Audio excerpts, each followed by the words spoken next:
Good afternoon. My name is John Lindahl. I'd like to welcome you to the Nebraska State Historical Society Lecture Series held here at the Nebraska History Museum at 15th and P Streets. It's held the third Thursday of every month. A detailed schedule series as well as information about all the Historical Society's programs and services can be found on our website, which is nebraskahistory.org. Before today's speakers, I want to thank the Nebraska State Historical Society Foundation for filming these lectures. The financial support allows us to take and broadcast these programs on public access television. Our speaker today is Gayle Carlson, the Associate Director for Archaeology at the Nebraska State Historical Society, and he is a state archaeologist. His topic today is material culture of the early Western military frontier in Nebraska. Please welcome Gayle Carlson.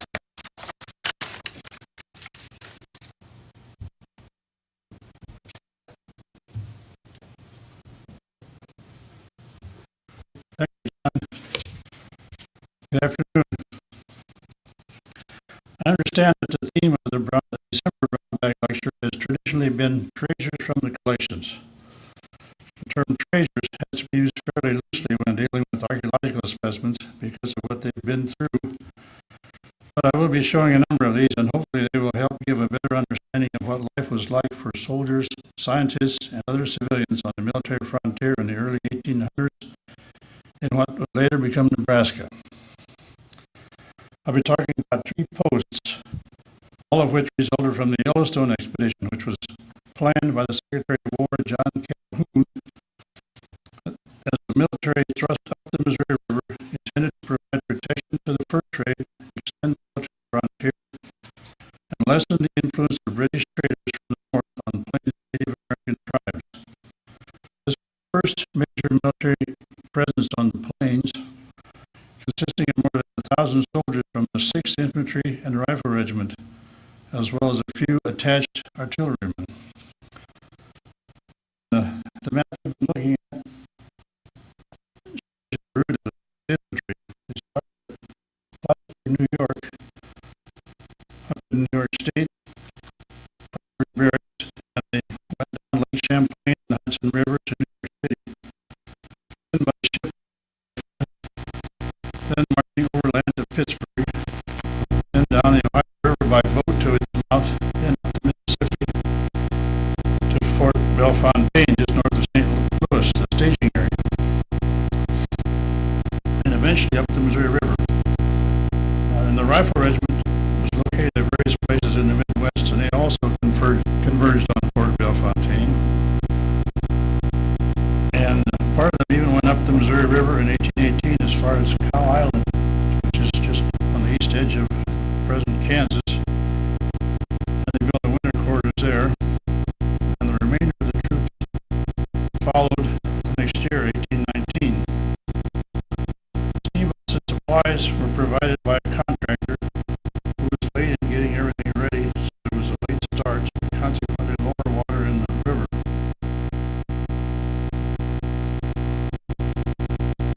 Colonel Henry Atkinson was in charge of the expedition, and the steamboats provided by the contractor eventually all failed, either went aground or had mechanical problems. So the men and supplies had to be brought up the rest of the way in keelboats, shown in the middle of the picture here. And these had to be pulled upstream from the shore by ropes, which slowed them down considerably. There was also a scientific branch to the expedition. This was a small group of military engineers and civilian scientists and support staff.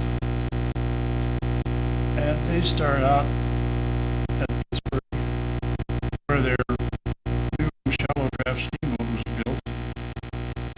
And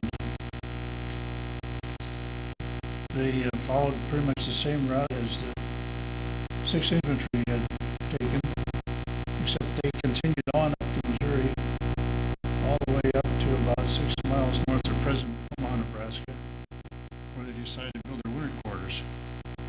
This is called Engineer Cantonment. And this part of the expedition was under the direction of Major Stephen Long. And they had a specially designed steamboat named the Western Engineer, which you see here, which had a serpent head on the bow, and some of the steam of the vessel was directed to come out of the serpent's mouth, and this was supposed to impress the Indians, which it apparently did. And they left Pittsburgh on May 4th, 1819, and arrived where they decided to build their winter quarters on September 17th.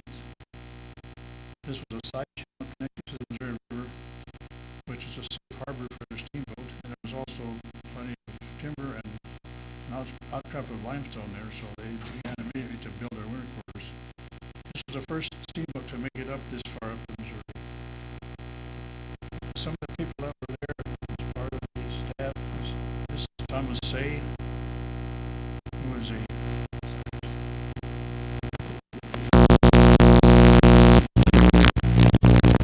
naturalist, famous naturalist of the time. The uniform that was designed for them, this was a military type jacket or coat with a 7-pointed star on the collar. And PEALE, who was the assistant naturalist and also an artist, has the same uniform on, and there was also another artist named Samuel Seymour on the expedition. This is William Baldwin, the botanist. He became very ill on the trip and had to leave the boat at Franklin, Missouri, where he later died. And then there was Augustus Jessup, who was a geologist, and he made it as far as the winter quarters. He decided he didn't like it out here, so he returned east, resigned.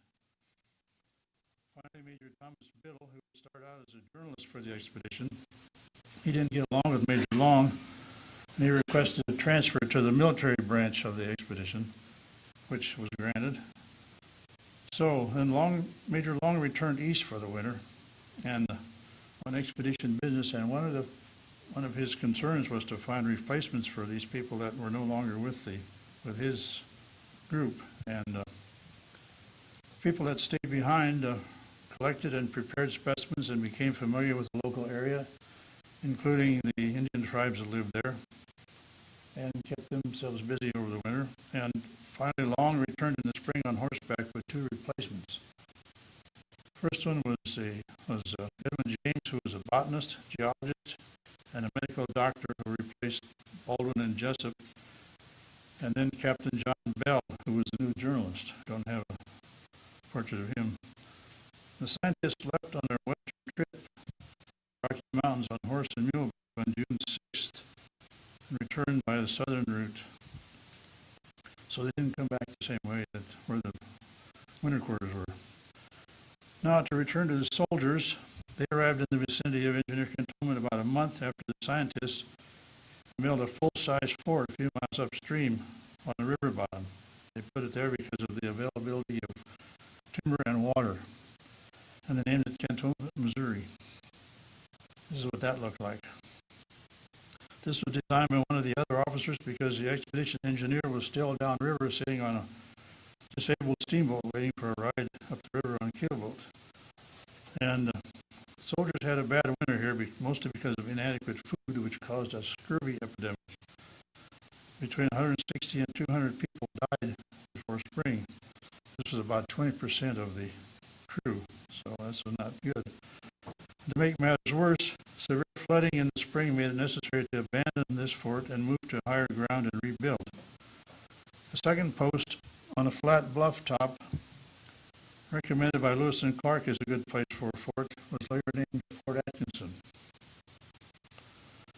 This is Engineer TALCOTT's plan of Fort Atkinson, about the north half of the fort, in fact. And this was a different plan with the bastion in 2 corners, 2 opposite corners, the northwest corner and the southeast corner. And they had 2 cannons in each bastion that they could use to fire down all 4 walls if they were attacked, which fortunately never happened. And the fort was made of log with brick chimneys sitting on limestone bases. And there was also a stone powder magazine in the middle of the parade ground. And this was Lieutenant Andrew Talcott who was the engineer at that time of the expedition. And the fort was occupied until 1827, and knowledge of its location was never lost, but the site was farmed for over 100 years, and there was also a farmyard built up in the southern part of the fort, so there was quite a bit of damage done by that. And the Historical Society began excavating there in 1956 to learn more about the fort, and there have been a total of 11 seasons of work there by the Historical Society. After it became a state historical park, operated by the Game and Parks Commission, this work was mostly done for reconstruction purposes, such as this, which was an excavation of the entire north half of the West Barracks, nearly completed, shown here. And you see there's two cellars shown there, and there was also a third cellar that had been excavated previously, which was not re-excavated. This shows one of those cellars being excavated. This is a fairly major job doing one of those. This is a view a little later when both of the west parts of the barracks had been completely reconstructed. And the south barracks to the right are being ready for reconstruction, and the north barracks on the left are being excavated in preparation for future reconstruction, and also north half of the east barracks. This is a little later on when more reconstruction had been done already on the barracks, and this is taken from a cherry picker just above the reconstructed council house that you see in the bottom right-hand corner there. And this is a drawing of the council house based on archaeology and archival research, and you can disregard the second K in the title. That's happened to be missed by me. That's not the new way to spell Fort Atkinson. So, this is an exterior view of Fort Atkinson, reconstructed, looking to the east, and there's a magnetometer survey going on at the time. This was taken by Dr. John Weymouth of the Physics Department at the University of Nebraska.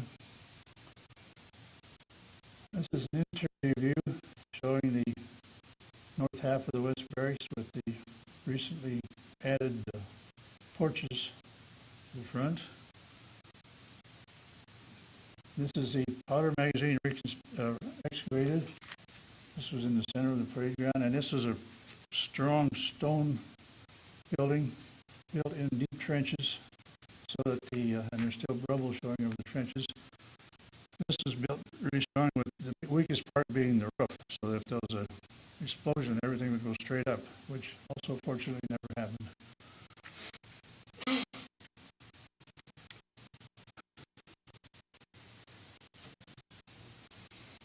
This is what the reconstructed powder magazine looks like.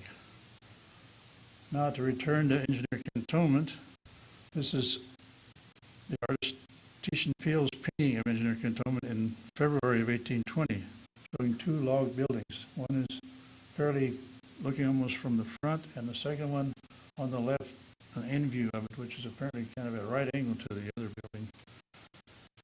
Also shows a steamboat in the harbor and 4 keelboats right up there. And this, you notice the deep ravine in the background there, the bluff. This helped us relocate this site, which had been lost. We knew approximately where it was, but not precisely. So in 2003, we were looking for this, and with this as part of our evidence, this was in a distant view from about the same place that the photograph or the painting was taken. And to the left of the person with a dark coat, you'll notice that's a deep ravine there. It's a little bit wider now, but that's the same ravine. And you notice the similarity to the previous painting of it. So we decided that the next step was to do some subsurface testing to see if we really did have the right location. So we got a cable trencher in there and did a narrow trench in this, which is an abandoned farmyard now where we thought this site was. And sure enough, we did find pieces of limestone, some of them burned, and also a small scattering of artifacts of the right period, so we were pretty sure we had the site. So then, after that, we started doing more. We extensive testing of the site. As you see here, this is in 2003 also. And a little bit later, we had found what was left of a double limestone fireplace, which we think was in the wall between two rooms, heating both rooms. And this is more work at the same location, cleaning up what was left of the fireplace. By this time, we had to go to cover of it, protect it for the winter. Now I think it's time to start talking more about the soldiers that were here. This is what well-dressed infantry soldiers looked like in 1820.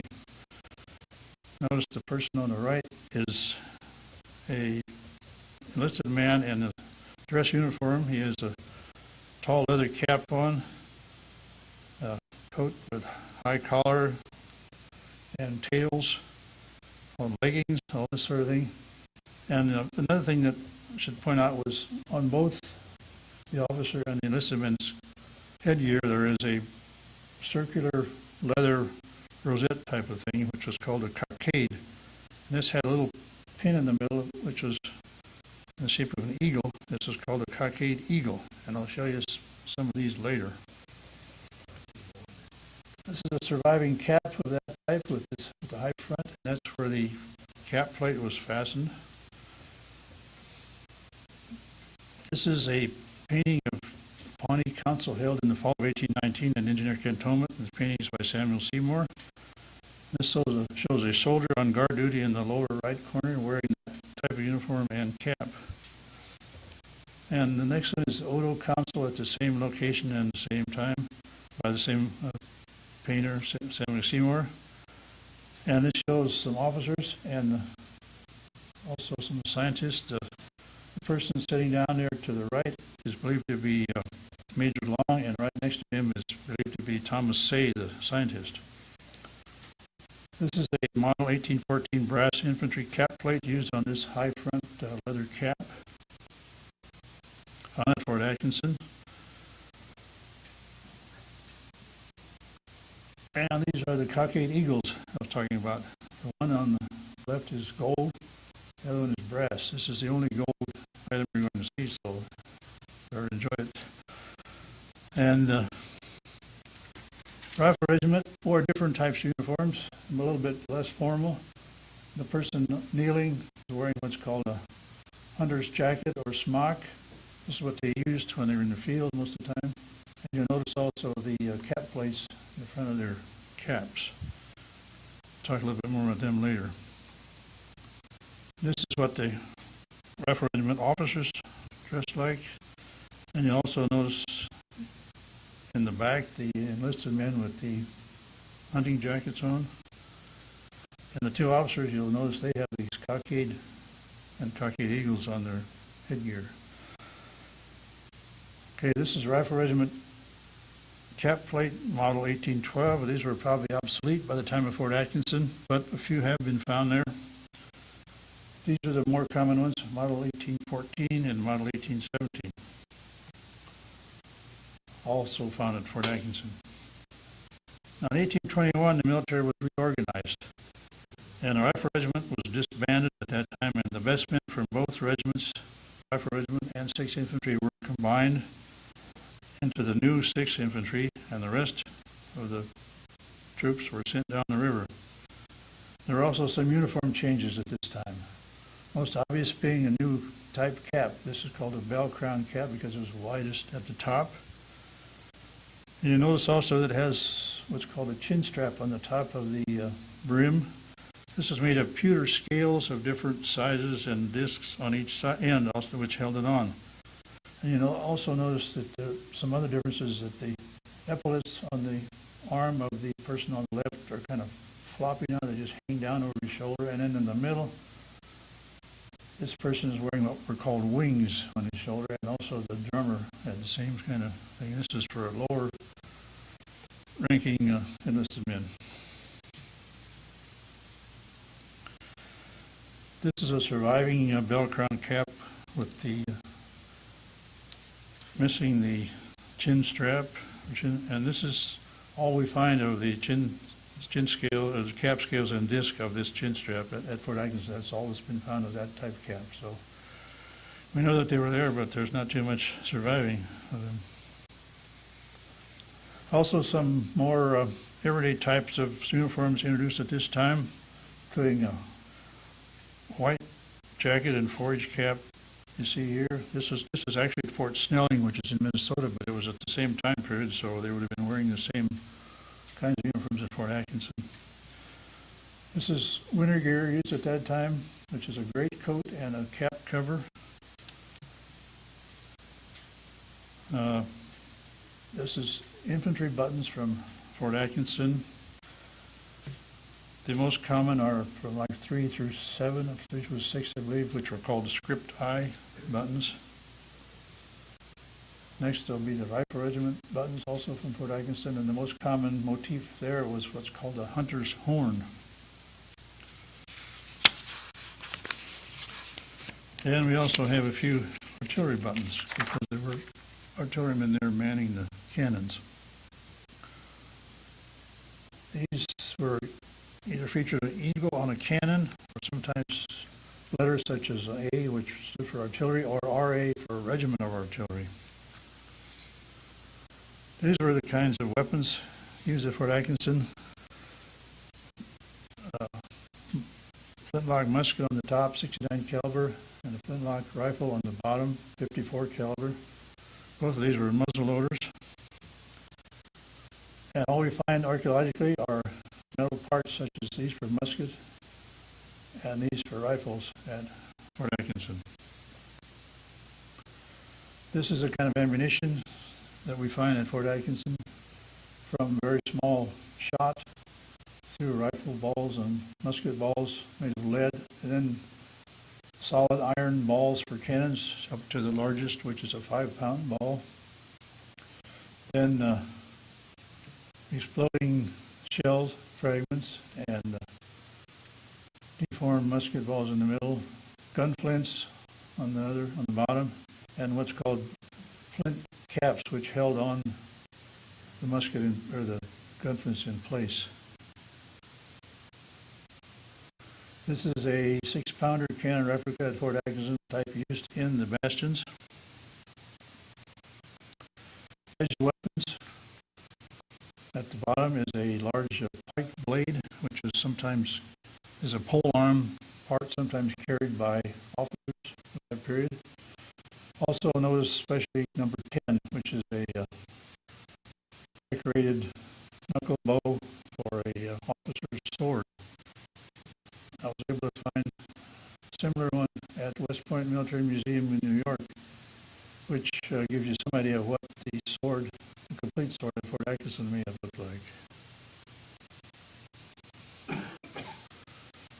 Half-round military canteen from Fort Atkinson. Footwear from Fort Atkinson. You notice the holes in the soles of the shoes. These are made from wooden pegs, not nails, but that's the way shoes were made in those days. Various knives these are from Engineer Cantonment, table knives, pocket knives, butcher knives. Also here is an x-ray of a knife with a saw blade in the handle that could be attached to the knife. Unusual find. Tableware of the period. Forks were all two-tined at that time, and people had to buy their own mess gear at that time, the soldiers. The military had not yet gotten to the point where they provided regulation-type mess gear, so everybody bought their own, and it was kind of various types that were purchased, sort of all the same. This is the kind of ceramics that they had at Fort Atkinson. This is some of the most fancy. This is blue transferware imported from England. Also blue and green shell-edged ceramics, also again imported from England. Various mixed refined ceramics. Also a stoneware ink bottle, a redware snuff jar, and a small redware ink bottle. This type of bottles that were at Fort Atkinson, these were mostly free blown. These They are English style and French style wine bottles. This is a decorated clay pipe from Engineer Cantonment. Clay pipes were very common at that time, and since they broke easily, we find a lot of fragments of them on these sites. This is the front view of the same pipe, and this is a plain clay pipe from Engineer Cantonment.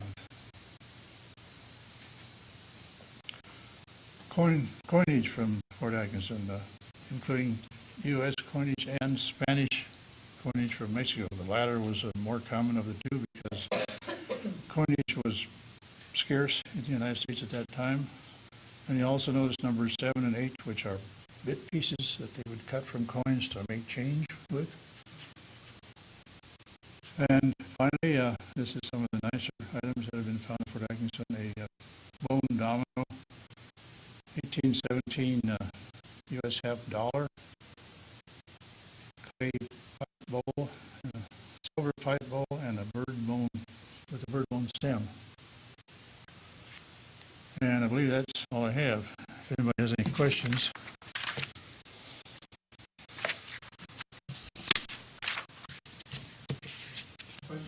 Yes. I came in a little bit late, but what is the Engineer Cantonment?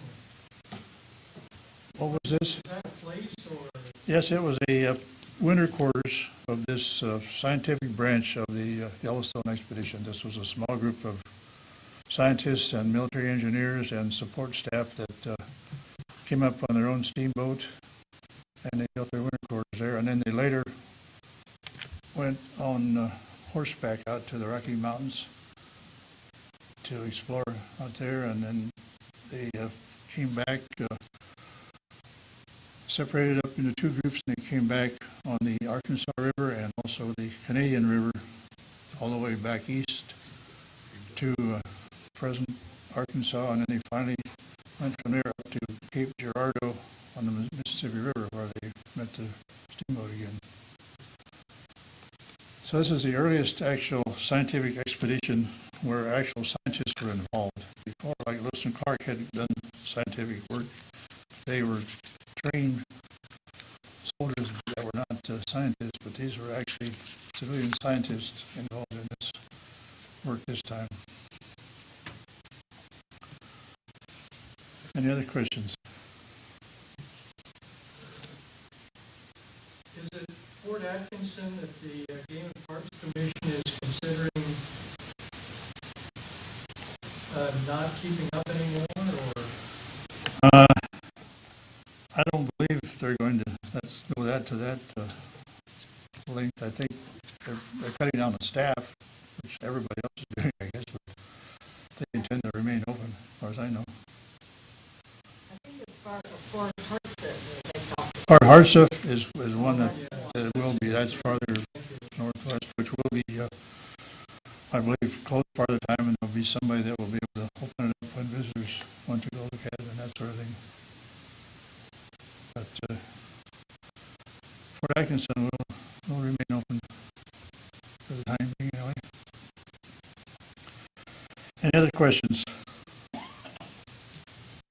Is excavation still going on at the engineer facility? Well, it will be going on sometime in the future, not too far from now, but right now we have erected a temporary building over our excavation there to protect it, because we had it covered up, but this wasn't really doing the job, so we put up a building to protect it for the time being. And we're working on a report on the 2 years of work that were done there, 2003 and 2004. I'm going to get that done before we go back and do more field work and bring more material back to study. So this will be the first step, get the report done, which we hope to be done probably by the end of next year or shortly after that. And following that, we will do more work there to learn more about exactly what we actually have found so far, and expand on our excavation and learn more about what's still there. And just where is it? This is about 6 miles north of Omaha. If you know where the river road is by Mormon Bridge, you gotta go a little bit past the one bridge and then take this river road, which goes about, and you go about 6 miles north, and that's where it's at.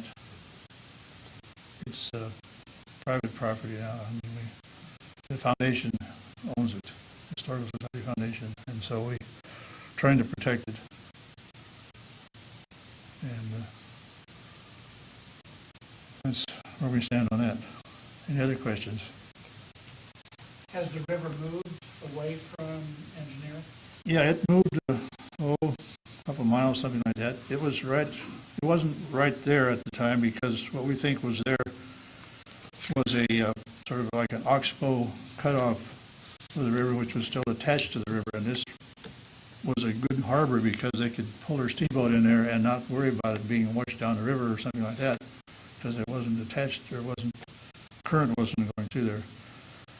And some point shortly after that, the river moved to the east, and it's now considerably away from this site. But the site is still pretty similar to what it was at the time. The river? The river moved.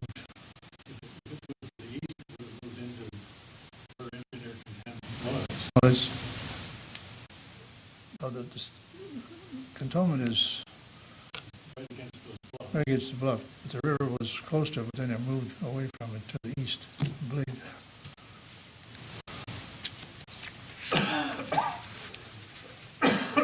So where it is now, which is not real close anymore.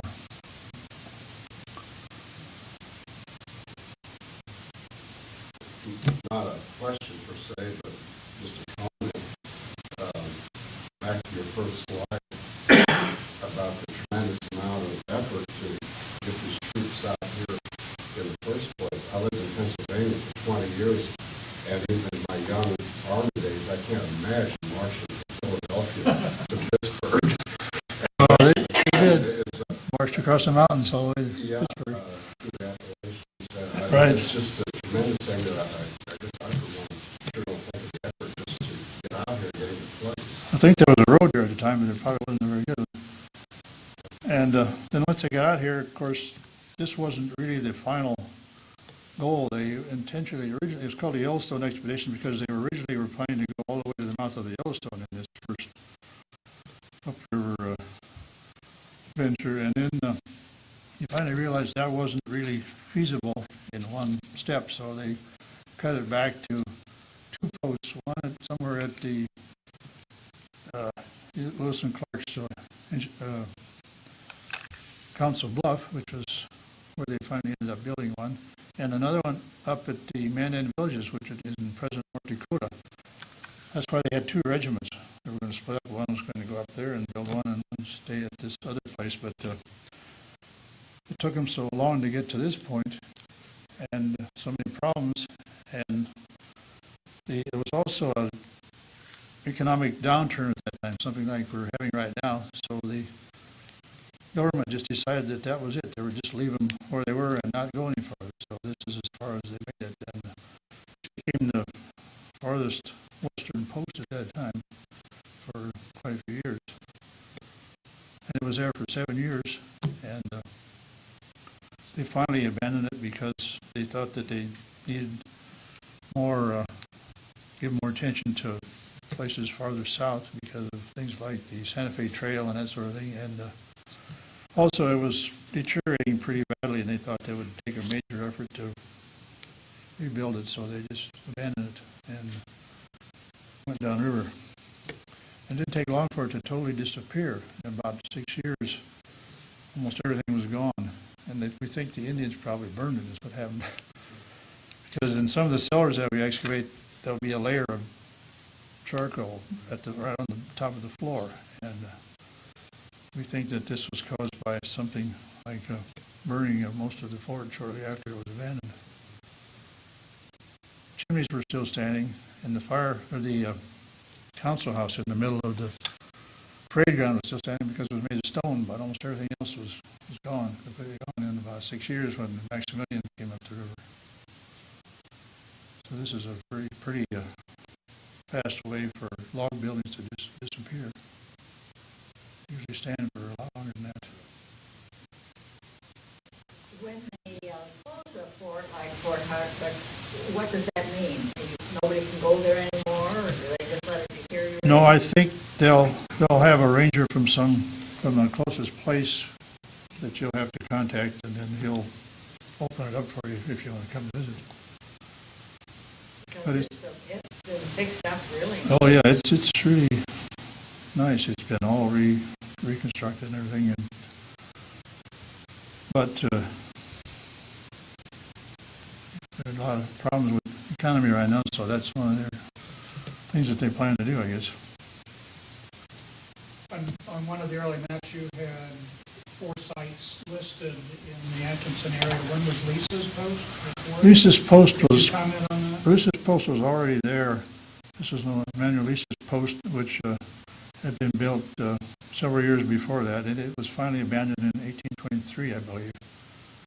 I think Lisa died just before that time.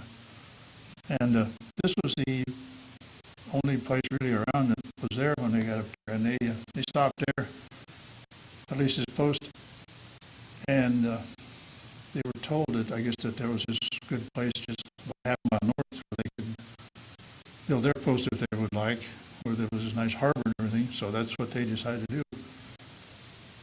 But Lisa's post was just a fur trading post. It wasn't a military establishment. Has that been located?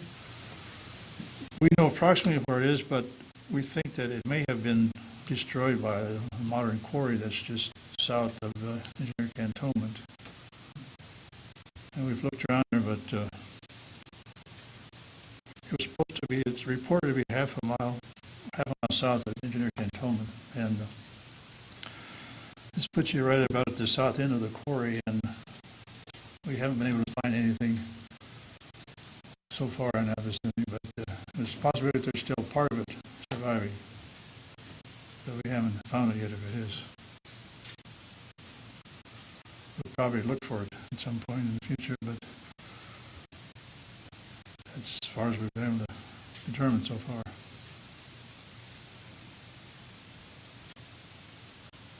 Any more questions?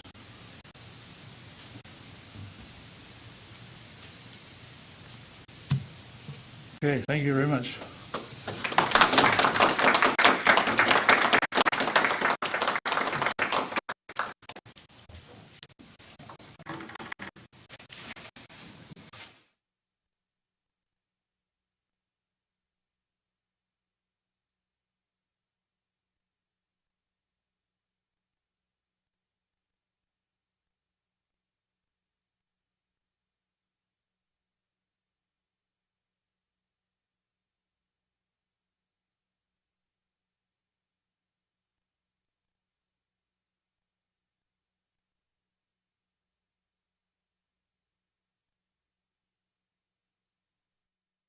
Be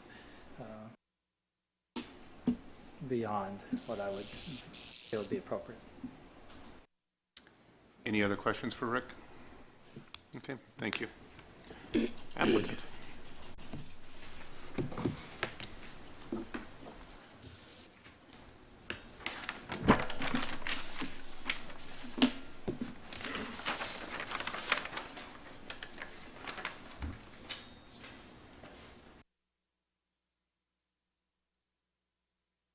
I think this map puts in focus where the lot line is located.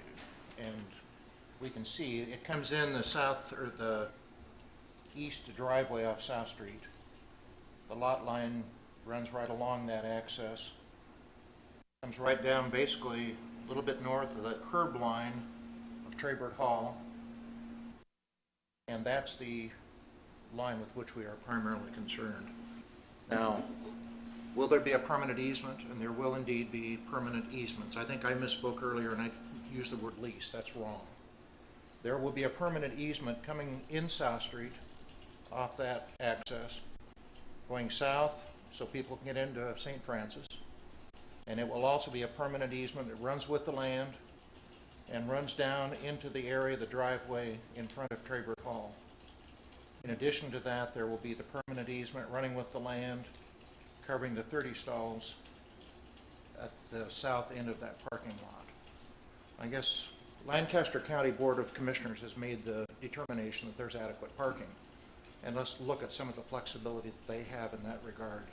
If we look at the east lot, currently there are vans parked in that east lot. That's a management decision. They don't have to be parked there. They can be parked elsewhere. If we open up, if that's 30 stalls, there's probably another 30 stalls here on the east side. We probably have another 25 stalls in the center area, another 25 stalls on the other side. We do have stalls at the west side of that east lot. We have stalls coming around and down to the street. As a management decision, Lancaster Manor, or excuse me, the county can also make this a two-way if they want to. With a permanent easement coming off South Street, Traybert Hall people do have access to and from South Street, and they certainly have an exit access to Saratoga currently that could easily, with management, be two-way. This area south of Traybert Hall is wide open. It's unfenced. There's a fence along the school line that can't be expanded, but there isn't any reason the county can't make a parking lot south of Traybert Hall as a management decision. One moment, please. Did you have anything else to say before we ask questions? I do have a couple more things, if I may talk about it. Mr. Huggins talked about an easement over on the backside, basically to get access into, this is currently being used by a lessee. That's currently off our screen. If you could move that over. I'm sorry, thank you very much. I appreciate the advice. Access for the back end of Lancaster Manor will be protected by a lease across this property, which is currently a sublease. Now, is there a 5-year lease anywhere? It's never been in the negotiations. It's certainly not in the purchase agreement. Let's make sure we're talking about easements, and let's make sure we're talking about leases or easements. You seem to be using leases and easements interchangeably. Well, I think one of the people talked about a 5-year lease. Okay. And I'm basically saying there was no discussion about 5-year anything. Okay. Either permanent easements or permanent leases. That was not discussed. It's not part of the documents. The documents are posted on the county website. The permanent easements that we're talking about here that run with the land are reflected in those documents. Those are part of the contractual agreements with the various hunter management corporations. The parking required for Lancaster Manor is 98 stalls. It's not 100, it's 98. There remain about 150 stalls left after the parking is off for Traybert Hall.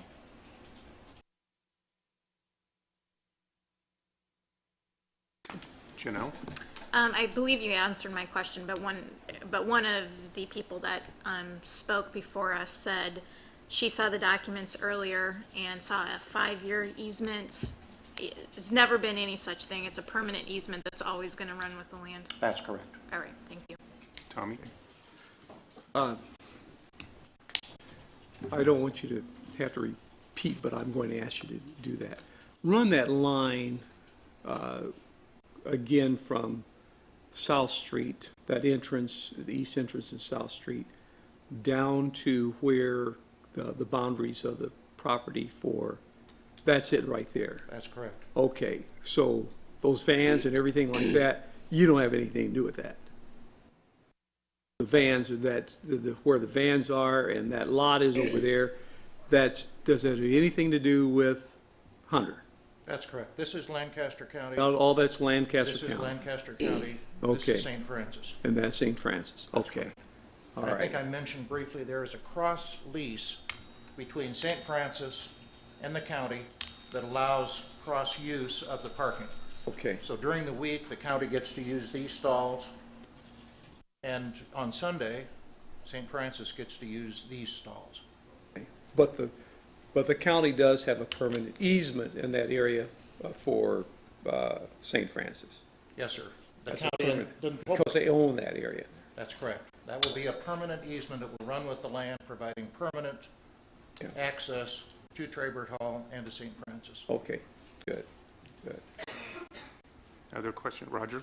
Well, this is not really a question, but it seems to me that if what he says is true, that Traybert Hall is not losing any parking at all.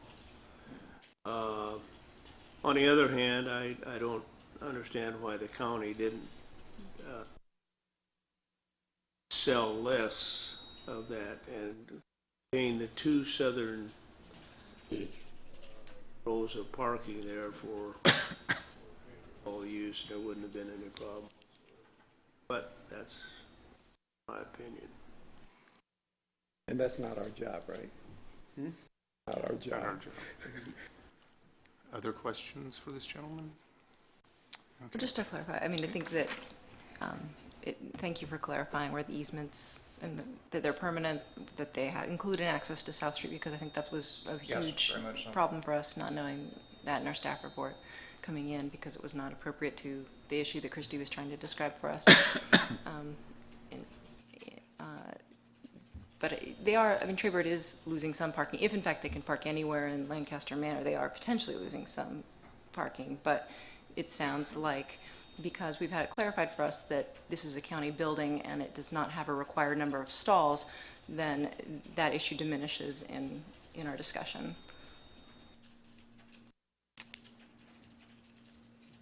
Any other questions? Okay, thank you. Thank you very much. Mr. Egan?